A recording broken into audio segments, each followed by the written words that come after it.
بسم الله الرحمن الرحيم. يا أيها المزمل قم الليل إلا قليلا نصفه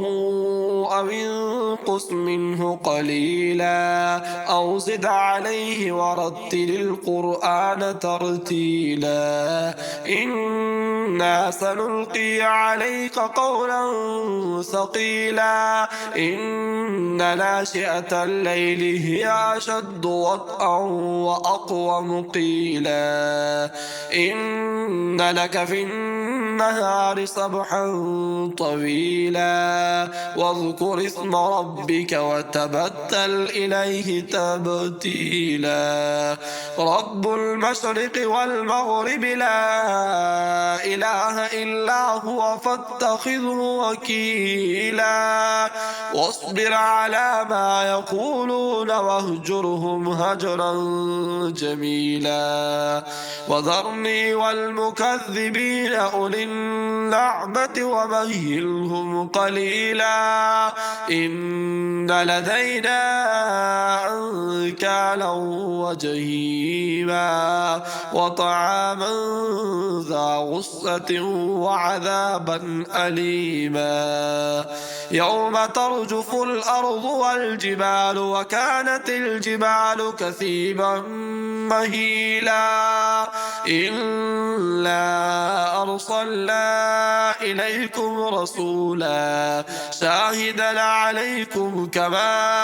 أرسلنا إلى فرعون رسولا فعسى فرعون الرسول فأخذناه أخذا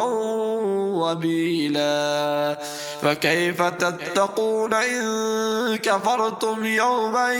يجعل الولدان شيبا السماء منفطر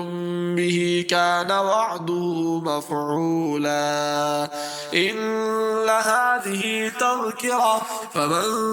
شاء اتخذ إلى ربه سبيلا إن ربك يعلم أنك تقوم أدنى من ثلثي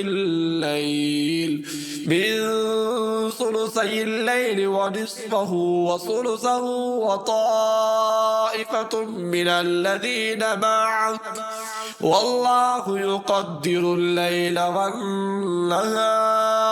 علم أن لن تحصوه فتاب عليكم فاقرؤوا ما تيسر من القرآن وعلم أن سيكون منكم مرضى وآخرون يضربون في الأرض يبتغون من فضل الله وآخرون يقاتلون في سبيل الله فاقرؤوا ما تيسر منه وأقيموا الصلاة وآتوا الزكاة وأقرضوا الله قرضا حسنا وما تقدموا لأنفسكم من خير تجدوه عند الله هو خيرا وأعظم أجرا واستغفروا الله